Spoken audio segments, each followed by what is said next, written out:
Bom dia, Marcos. Bom dia a todos os ouvintes da Rádio CBN. É uma satisfação muito grande estar aqui com vocês, conversando sobre esse tema de extrema importância, né? Essa nova resolução que saiu da Anvisa, resolução número 97, que saiu no dia 22 de agosto agora de 2025, sobre a regularização desse processo de manipulação das substâncias das canetas emagrecedoras.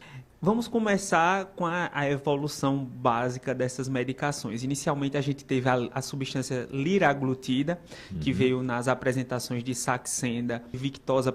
Depois nós tivemos a semaglutida, que vem em duas apresentações também. O Ozempic para o tratamento de diabetes e o Wegovy para o tratamento da obesidade. Evoluímos agora para o Mounjaro, que é a tirzepatida, que também tem a atuação tanto para o diabetes quanto a obesidade. O que é que acontece? Essas substâncias, essas canetinhas, elas chegaram com um preço muito alto no nosso país. E acabou acontecendo o que acontece na maioria das coisas relacionadas a altos preços. Ou a falsificação, ou promessas vagas a respeito de você conseguir essas soluções de uma maneira mais barata, com manipulação dessas canetas. Só o que é que acontece? Essas substâncias contidas nessas canetas são substâncias extremamente complexas, de anos de estudo, que precisa ter armazenamento, temperatura, questões sanitárias com relação à produção e manipulação muito rigorosas.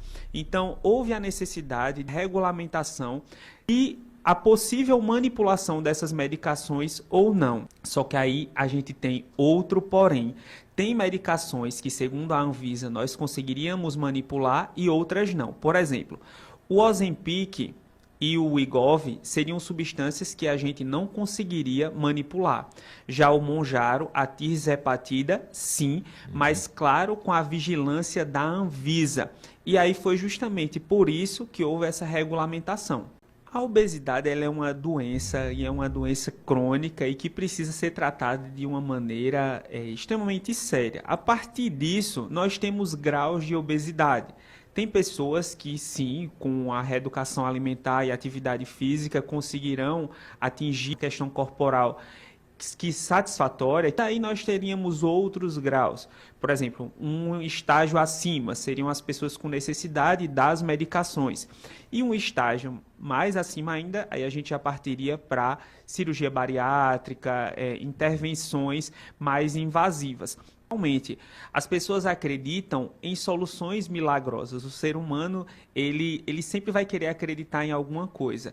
Então, acaba pensando que a medicação ela solucionará todos os problemas, quando na verdade ela vai entrar como um adjuvante, como um auxílio no seu processo de emagrecimento. Como a gente vinha conversando, se você fizer uso da medicação e não houver uma reeducação alimentar e uma reeducação de hábitos, você não mudar a sua mentalidade, você retomará todo o peso perdido pouco tempo depois após a suspensão da medicação. Então não é simplesmente você fazer o uso da medicação. A necessidade de um acompanhamento profissional, médico, nutricionista, educador físico, para que esses resultados eles possam ser duradouros e você consiga atingir o seu objetivo do emagrecimento de maneira contínua. É porque a gente precisa entender que toda restrição, ela não é benéfica. A partir do momento que você segue de maneira rigorosa, sem flexibilizar de algumas formas, todo esse processo será ineficiente. O que você falou a respeito do acompanhamento psicológico é essencial, é de extrema importância. Por quê? Se você não mudar a mentalidade e se você acreditar que apenas uma medicação resolverá todos os problemas, você não terá o resultado esperado, porque a medicação ela irá atuar sim.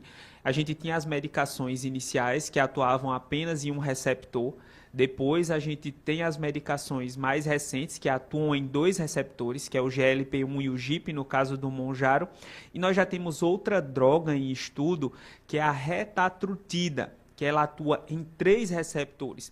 Então, a gente vê que a ciência ela vai avançando, mas ao mesmo tempo que a ciência avança, a questão comportamental, de mentalidade, de você ter esse acompanhamento, ela se torna cada vez mais essencial para que não se caia em armadilhas de achar que apenas a medicação resolverá todos os problemas. o que não vai resolver. Então, a partir do momento que você tem um acompanhamento nutricional e você consegue fazer escolhas inteligentes, escolhas saudáveis, a medicação é como se ela lhe desse um fôlego para você conseguir começar a pensar no que você vai colocar no seu prato, de como você vai se comportar com relação à rotina de exercícios físicos. Muitas pessoas apresentam compulsão alimentar, então não acaba sendo uma escolha. As pessoas acreditam muitas vezes que é apenas força de vontade ou é você não ter ação a respeito dessa questão da obesidade. Não é. A obesidade ela é uma doença crônica que ela vem acompanhada de diversos outros problemas de saúde que a gente chama de síndrome metabólica. Aí a gente associa a gordura no sangue, hipertensão arterial, os riscos de AVC e infarto. Então, assim, é um problema de saúde pública que precisa ser tratado com a seriedade que merece. Eu vou dar um exemplo a você de uma situação que foi a questão da recusa da entrada dessas medicações para emagrecimento no arsenal do SUS. E isso foi colocado como questão orçamentária, que o governo não teria condições nesse momento de assumir a entrada dessas medicações, o que é uma pena, porque a partir do momento que a gente tem a popularização dessa medicação levando ao paciente do Sistema Único de Saúde, a gente poderia ter uma atuação macro, cada vez mais pessoas pudessem ter o tratamento da obesidade, porque a gente acha que o problema está na ponta final, quando o paciente ele chega e ele está num quadro de AVC ou de infarto, mas não, tudo começa com o aumento do peso, com a população jovem cada vez mais obesa, com hábitos alimentares errados, e que isso ao longo do tempo, na outra ponta, no processo de envelhecimento, e nem às vezes AVC, um aumento considerável desses problemas nessa faixa etária. Então, assim, a gente precisa ficar muito atento com relação ao contexto macro, ao contexto global de problemas como a obesidade que afetam a nossa sociedade como um todo, com receita. E outra coisa que você falou, Marcos, quando não havia a troca das medicações, nessas falsificações faziam os rótulos, a canetinha, colocavam até insulina e outras medicações. Então você imagina o risco de uma pessoa que acha que está fazendo uso dessa medicação, pode fazer uma hipoglicemia, que é quando a glicemia ela baixa, isso poderia ir até ao óbito, à morte, justamente por conta de uma medicação feita de maneira errada, comprada achando que era a substância, que eu vou dar um exemplo para você. Entre R$ 1.500 e R$ 1.700 você está comprando, e as pessoas muitas vezes compravam a R$ 300, R$ 200. Então, é muito mais fácil acreditar que você conseguiria por aquele preço do que aprofundar e ver se realmente aquela medicação ela é a medicação que está sendo proposta. Então, qual é a orientação? Você ter o acompanhamento profissional, você sair com a sua receita, procurar farmácias oficiais, você chega lá, vai entregar a sua receita, vai assinar a documentação e você vai levar a medicação para casa.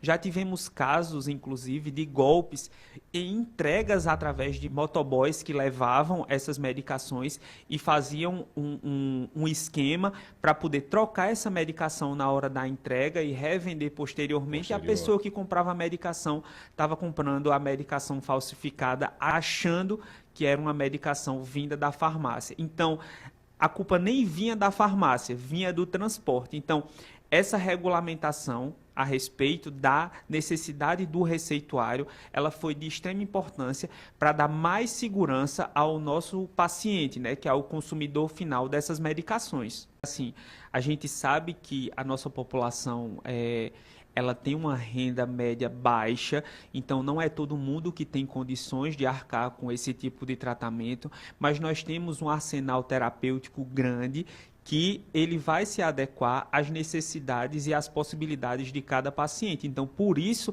a necessidade de um acompanhamento profissional para poder avaliar a sua situação. Nós temos medicações mais baratas e que podem ser usadas também no tratamento da obesidade. Lembrando que o Mounjaro, ele é hoje a principal droga que a gente traz no tratamento da obesidade, mas o arsenal ele é grande, a gente consegue ter outras formas de tratamento. Então, se você está vendo que tem condições de arcar com esse tipo de tratamento, fale com o seu médico, com um profissional que está te acompanhando, com toda certeza adaptará o seu tratamento para a sua realidade. E lembrando que nem todo mundo precisa dessas medicações, assim como outras pessoas também, as medicações elas não serão suficientes. Então, a necessidade da gente avançar a outro nível, como com processos, intervenções, cirurgia bariátrica ou outras questões no tratamento da obesidade. Essas medicações, elas têm, os efeitos colaterais são relacionados ao aparelho gastrointestinal, estômago e intestino, relacionados a náuseas, vômitos e em casos de constipação, e em casos de diarreia. A gente tem casos de a questão da automedicação, Marcos, o problema que a gente está vendo muito hoje. A gente tem casos de pessoas, de pacientes chegando a complicações mais graves, como eu falei para você, tem alguns quadros, não direi a palavra simples, mas resolvíveis de uma maneira mais simples, como a constipação intestinal, a obstrução intestinal, que é quando o indivíduo, o paciente, ele passa muito tempo sem evacuar, precisa ir para a emergência para fazer uma lavagem intestinal. Então você vê que é um processo invasivo e que poderia não ter ocorrido se você tivesse um acompanhamento profissional desde o início, porque além da medicação ser passada, as orientações quanto aos possíveis efeitos adversos, efeitos colaterais, elas precisam ser passadas no momento do atendimento. Então, por isso, a importância de você ter a orientação adequada, justamente para minimizar esses riscos. Não é que não possa acontecer depois do atendimento, mas esses riscos serão minimizados.